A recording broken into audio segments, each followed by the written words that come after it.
France 24 y la UNESCO presentan.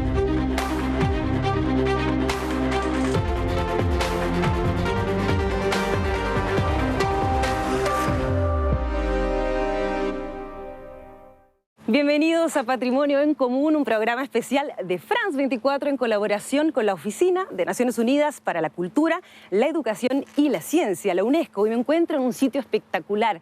Estoy en la antigua ciudad de Cartago, patrimonio universal de la humanidad desde 1979. Estoy en la costa mediterránea de Túnez, en el norte de África, porque vamos a hablar justamente del patrimonio de este país rico en historia, más de 3.000 años de historia. Pero para comenzar, me encuentro aquí con el historiador tunecino Béchir Yazidi. Buenos días, Hola, Béchir. Erika, ¿qué tal? Gracias por acompañarnos. Feliz de estar en este lugar lleno de historia, Béchir. Lleno de historia, sí, lleno de apetito, nostalgia, de grandeza de esa ciudad. Y sí. su misión justamente aquí es contarnos cuál fue la importancia de Cartago en la historia de nuestra civilización. Bueno, su importancia tiene en primer lugar a los que han construido, que han creado esta ciudad. Es decir, los fenicios, que vinieron aquí a finales del siglo IX antes de Jesucristo y con la mítica Elisa han construido un poco más allá, en la colina de Birsa, lo que va a desarrollarse y constituir una ciudad muy interesante y muy famosa en el mundo de entonces. Pero luego vinieron los romanos invadieron a los púnicos, a los fenicios y reconstruyeron la ciudad nuevamente. ¿Por qué? Bueno, la reconstruyeron después de destruirla y después de echar el sal para considerarla como una ciudad maldita. Pero después consideraron que su importancia estratégica, sobre todo, no permite continuar a ignorarla y la reconstruyeron durante el siglo I después de Jesucristo. Y a partir de esa fecha empezó Cartago la Romana a constituir una ciudad, decimos, universal, que tenía una importancia en el mundo romano de entonces, una capital de casi 300.000 habitantes. Era mucho, sí. 300.000 habitantes, mucho para la época. Sí, hombre, sí. Son casi 500 hectáreas. ¿En qué lugar preciso de esas 500 hectáreas nos encontramos aquí? Bueno, precisamente nos encontramos en lo que se llama la colina del Odeón o del Teatro, y en este lugar encontramos lo que estamos viendo ahora, las villas de Cartago, y estamos precisamente en una de ellas, en la casa más famosa, más rica, que se llama la Casa Aviaria, a causa de las mosaicas que están aquí en el atrium, en el patio, y que está decorado con diferentes pájaros. Finalmente, Béchir, ¿cuáles son las joyas que tiene Cartago para quien la visita? Bueno, no solo esta villa, sino lo que es mejor hay se conserva. muchas joyas de la época púnica y de la época romana, y empezó rápidamente con citar los puertos que están enfrente. Los puertos, utilizo el plural porque hay el puerto militar y el puerto comercial. Y también hay las termas de Antonino, hay la colina de Birsa, hay el teatro, bueno, muchas cosas que están existiendo, y seguro que si continuamos las excavaciones vamos a encontrar otras joyas. Muchas gracias, Béchir, por habernos acompañado. Gracias, Yo lo dejo, Erika. y me apresuro caminando rápidamente para llegar a ese hermoso estudio que France 24 ha instalado en este lugar que está lleno de historia. Allí me esperan 3 personas con quienes vamos a conversar justamente sobre el patrimonio de Túnez, pero antes los invito a ver este video animado que preparó nuestro colega Adel Gastel para saber de qué hablamos cuando hablamos de patrimonio. Estas ciudades han atravesado siglos. Kairouan en Túnez, Essaouira en Marruecos, un sitio prehistórico en Argelia, el Tassili Najer. La región de las Montañas Azules en Australia, los monumentos de Mahabalipuram en India. Todo eso es un patrimonio, bienes culturales, naturales, nacionales o transfronterizos. La obra del arquitecto Le Corbusier, por ejemplo, está presente en distintos países. Un patrimonio es un bien que se hereda. Una casa, un cuadro, una joya. Pero también un bien a una escala mayor, la de un país, incluso a escala mundial. Hablamos de patrimonio cultural y natural, un patrimonio vivo, un tesoro que necesita ser protegido. La Organización de las Naciones Unidas para la Educación, la Ciencia y la Cultura, UNESCO, hizo un censo de los sitios en peligro.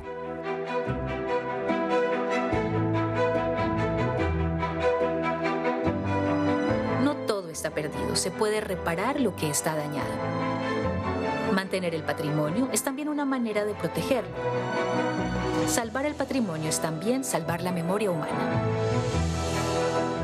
El patrimonio es un tesoro que debemos proteger y para hablar de ese tesoro estamos aquí con Miriam Herraiz Borges. Ella es profesora de Historia del Arte y de la Civilización de la Universidad de Túnez y además una experta en la transmisión del patrimonio. Muchas gracias, Miriam, por acompañarnos. Estamos a su derecha con Karim Endili. Él es responsable de Cultura para el Magreb de la UNESCO. Gracias, Karim, por acompañarnos.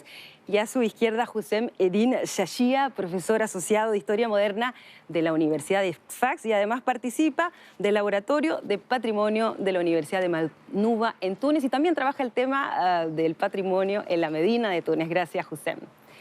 Y contigo vamos a comenzar, Hussem, porque vamos a hablar de historia. Decíamos, este país tiene más de 3.000 años de historia, una mezcla increíble. Aquí estaban los bereberes, vinieron los púnicos o fenicios, también nos puedes explicar la diferencia. Estuvieron los romanos, los árabes, los otomanos y finalmente los franceses. Es casi una mezcla única. Eso se refleja, me imagino, en cada parte que vamos de Túnez encontramos patrimonio, sobre todo arqueológico. Sí, por supuesto. Bueno, Túnez es un país muy rico de historia y de civilizaciones, de patrimonio, pero patrimonio no solamente arqueológico, pero también un patrimonio inmaterial. Pues muchas civilizaciones han pasado del país desde la época de la prehistoria con la civilización capsiana y luego los autóctonos o los líbicos o los berberes, los fenicianos que vinieron de Líbano, los cártagos, los romanos, pues hasta los bizantinos, árabes, otomanos, españoles, franceses, pues como acaba de decir usted, es una mezcla de civilizaciones. ¿Por qué Túnez? Porque Túnez está en un lugar muy estratégico. Aquí estamos en Cartago, casi estamos en el centro del Mediterráneo, que controla la ciudad de Túnez o de este sitio, puede controlar el comercio de matrimonio entre el Mediterráneo occidental y oriental. Pues todas estas civilizaciones han dejado, pues, como el sitio de Cartago, otros sitios casi en toda la geografía de Túnez, desde el norte hasta el sur de la época antigua y la época medieval, especialmente con los árabes o los musulmanes. Aquí estamos a hablar de la Medina de Túnez, de Kairouan, de Susa, de Sfax, de todos estos sitios que tienen una gran historia islámica, hasta que pasamos con los romanos, los otomanos especialmente. Hablamos de la Medina de Túnez, que es un patrimonio también mundial, y la época colonial o francesa, que deja también muchos monumentos y sitios. Me parece que vamos a discutir más sobre... Más adelante, exactamente, porque también tenemos a alguien de la UNESCO a quien se lo vamos a preguntar. Sí. Pero Miriam, tú hiciste un libro muy interesante, muy bello además, sobre esos patrimonios, algunos de esos patrimonios que menciona Hussem, pero tú también crees que ese patrimonio, como él decía, no es solo arqueológico, también es inmaterial, también se refleja en la personalidad de los tunecinos. Yo había terminado mi doctorado y cuando vine aquí a Túnez hice las rutas con Salah Geber, que es un fotógrafo también muy conocido, y empecé a conocer este patrimonio nuestro, todo lo que el señor estaba diciendo. No es la misma cosa cuando uno va y visita y ve los lugares, los museos, está en contacto con la gente que vive al lado de los sitios, y cuando uno lee, porque yo leí muchísimo sobre Túnez, yo estoy especializada en los mosaicos, y claro, lo que me encanta más es estar en contacto y sentir este amor, sentir también estas mezclas que tenemos en todos los lugares en el país, como usted decía ahorita. Yo pienso que el patrimonio es una cosa, la única cosa que resta al final. Nosotros nos vamos, pero el patrimonio no. El patrimonio es la relación que tenemos con el pasado, la tenemos con el patrimonio, y pienso también que cada uno puede hacer una reconexión con sí mismo para andar a buscar adentro cuál es este patrimonio. Karim, me gustaría, a la UNESCO le interesa mucho justamente hacer énfasis en que el patrimonio no es solo arqueológico, que es mucho más que eso. En Túnez, ¿cómo se refleja? ¿Cuál es ese patrimonio inmaterial que tiene este país? Bueno, estamos a punto de celebrar los 50 años de la Convención del Patrimonio Mundial. Será el año que viene, en 2022. Entonces, tenemos décadas de práctica y de experiencia que muestran que el patrimonio es un concepto hoy en día más amplio. Hay categorías de patrimonio, por ejemplo, que ahora están integradas dentro de la lista de patrimonio mundial o también en las listas nacionales de patrimonio. Y aquí en Túnez, por ejemplo, podemos hablar de patrimonio moderno, patrimonio industrial, patrimonio de otras épocas y también, por ejemplo, el patrimonio prehistórico. O sea, los expertos nos recuerdan que la prehistoria es 95% de nuestra historia. Y durante años esos sitios prehistóricos no eran tan bien representados en la lista de patrimonio mundial. Y también una cosa muy importante que usted ha mencionado, que es la conexión con otras formas de patrimonio. Y eso se refleja a nosotros en el trabajo de la UNESCO, el hecho que hay ahora conexiones entre las convenciones del patrimonio mundial, pero también la Convención para la Salvaguardia de Patrimonio Inmaterial. Se celebra de unos días aquí en Túnez una conferencia importante sobre la protección del patrimonio subacuático, la Convención 2001. Entonces, esa interacción es absolutamente esencial para entender ese nuevo enfoque de patrimonio y tener, en este caso, la buena actitud y poner los buenos medios para proponer las buenas respuestas. Buenos medios, incluso para proteger este patrimonio arqueológico. Aquí hay cerca, dicen, entre 30.000 y 50.000 sitios en Túnez, sin embargo, una sesentena están protegidos. Este país vivió, después de la independencia, dos gobiernos autoritarios que parecían no entender esa relación que tenían que tener con el patrimonio. Me gustaría, Hussem, que hablemos primero del gobierno de Bourguiba, ¿no es cierto? Sobre todo había un conflicto un poco quizás con el patrimonio francés. ¿Qué destacarías de esa época? Bueno, la verdad, hablar de la política del patrimonio, cómo tratar el patrimonio en Túnez después de la independencia, no es algo fácil y es algo un poco complicado. No podemos hablar de un corto total entre el periodo colonial o la política en el periodo colonial y luego con la política de Bourguiba. Me parece que está una continuación, pues la Bourguiba o el gobierno tunecino después de la independencia ha conservado los institutos coloniales, por ejemplo, el INP, el Instituto Nacional de Conservar el Patrimonio. Bueno, pero con la llegada de la independencia, las autoridades o los tunecinos en general han intentado más de trabajar sobre el patrimonio islámico, porque en la época colonial, con el francés, los franceses trabajan más sobre el patrimonio romano, para decir que los romanos son cristianos, nosotros somos franceses cristianos, entonces está esta continuación.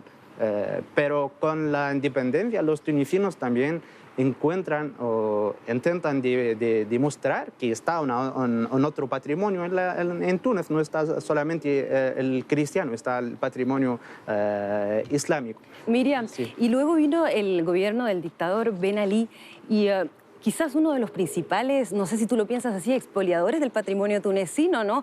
Cuando se embargaron sus propiedades había muchas piezas únicas, incluso que tenían el sello del INP. De lo que me recuerdo es que había muchísimas manifestaciones, conferencias, científicos que se encargaban todavía de publicaciones. Me recuerdo también es que había la Banca Mundial, por ejemplo, que ha dado... O sea, hubo incentivo, pero Sí. es también, Hussem, quizás hubo muchas piezas que se perdieron en esa época. Sí, sí. Bueno, de hablar de robo de los objetivos o los restos no es algo nuevo. Podemos hablar desde el mediado del siglo XIX, pues empieza especialmente con los franceses y los ingleses, pues está cosas muy famosas, por ejemplo, el caso de Nosé, es un arqueológico británico en 1857 que exportó de este sitio de Cartago, casi 50 o algo más de cajas a Britania. Entonces, eso quiere decir que el patrimonio tunecino siempre ha estado un poco en fragilidad. ¿Cómo cambió eso quizás, Karim, cuando la UNESCO declara los primeros 3 sitios Patrimonio de la Humanidad en 1979? ¿Qué significa que la UNESCO reconozca 3 lugares aquí en Túnez como Patrimonio de la Humanidad? ¿Significa también una protección? Sí, es un reconocimiento universal. Es también la idea muy importante, que es una de las bases de la Convención de Patrimonio Mundial, que es un patrimonio compartido, común, que hay que proteger, y la responsabilidad relacionada con esa protección y salvaguardia es algo compartido entre muchos actores, no solamente a nivel nacional, pero también regional e internacional. Ahora también la cuestión de la inscripción de sitios en la lista de Patrimonio Mundial también es contribuir a contar una historia, que es la historia de la humanidad, y de nuestro planeta también, porque no olvidamos que el patrimonio mundial es también de patrimonio natural, se trata de patrimonio natural. Y entonces ese libro que se escribe cada día, porque la historia de la humanidad está en marcha, la evolución es permanente, entonces esos sitios entran en esa categoría, pero también, y eso es una cosa importante, son también una especie de puerta abierta para la protección del patrimonio en general. Entonces, Perfecto. Lo que se espera de un sitio como este, por ejemplo, o sitios Patrimonio Mundial en Túnez, es que se usen también para la protección del patrimonio más allá de los límites de esos bienes e incluir otras formas de patrimonio, etc. Muy Si bien, me permite Karim. una cosa sobre el patrimonio colonial. La Convención de Patrimonio Mundial también es una herramienta esencial para la manera de concebir el patrimonio, porque nuestro patrimonio también incluye periodos oscuros de nuestra historia. Entonces no solamente son las maravillas de la historia a nivel estético, arquitectónico, etc. Termina aquí la primera parte de nuestra emisión y nos volvemos a encontrar dentro de algunos minutitos.